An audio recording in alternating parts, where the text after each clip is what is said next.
to have a total of 15 to 20,000 U.S. troops in Iraq. 20,000 troops or so that are needed to actually destroy ISIS. I think anything less than that is simply unserious. The people who broke Iraq. Fred Kagan. Kim Kagan. Robert Kagan. Don Kagan, he's the war guy. There is some suspicion that actually there's a hand up my back that makes my lips talk, and it's operated by one of the doctors, Kagan. There is some suspicion that actually there's a hand up my back that makes my lips talk, and it's operated by one of the doctors, Kagan. The president had been influenced by your views. So I hear. I mean, I'm very pleased. A darling of the neocon. We are at our worst, and the Arabs are angriest at us and treat us the worst when they perceive us as being weak, lacking in will, and unable or unwilling to act. As soon as we do act strongly, do you remember what the view of the Arab world was to us right after the Gulf War? We were at the strongest situation we've ever been in. I'm not even sure. I don't even know that many Israeli hardliners. I don't think very well, but... In the same radio broadcast, Don Kagan and his son Fred suggested we invade Palestinian territories with U.S. ground troops. We may not know who has conducted this particular attack. I think we already know there are a large number of terrorist organizations that have identified themselves with this, not in the sense that they did it, but that in the sense that they approve of it. We know that they have extensive bases in Palestine and Palestinian area. We have to take the war to these people. I think we should hit them immediately. How? Reason to wait. How? Air power? No, I would prefer to see ground forces go into Palestine and hunt out Hezbollah. I would like to see Delta Force raids.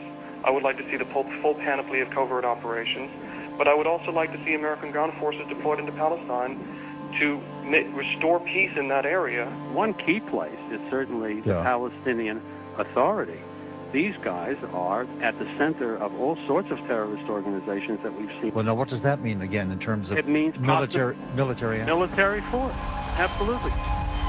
And for 4 hours before bin Laden was blamed on television, the attacks themselves were blamed on the Democratic Front for the Liberation of Palestine. A Palestinian group has claimed responsibility for the plane crashes into the World Trade Center. This is a group called the Democratic Front for the Liberation of Palestine. One Palestinian organization is claiming that the responsibility identified as the Palestinian group, the DFLP. There has been a claim of responsibility, according to the Reuters news agency, from something called the Democratic Front for the Liberation of Palestine. Don and Fred probably picked up on this, and they understood that reality didn't matter. It was perception of reality that was more important. How would the American people respond to the kind of war you are advocating? Enthusiastically.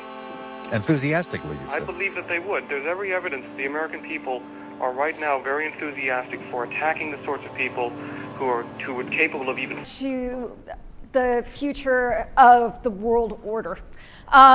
We're here today talking about something that I think is really fascinating, something that's a real challenge.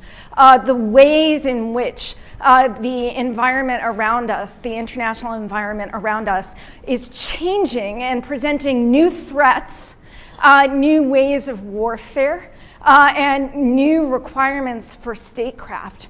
Whether you are from a large country such as the United States of America or a smaller country, and we are collectively engaged in these efforts to preserve the sovereignty of our states and the order, the international order that actually we all have a common interest in preserving.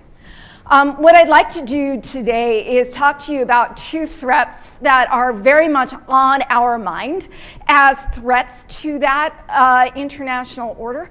The first is ISIS, and the second is Al-Qaeda.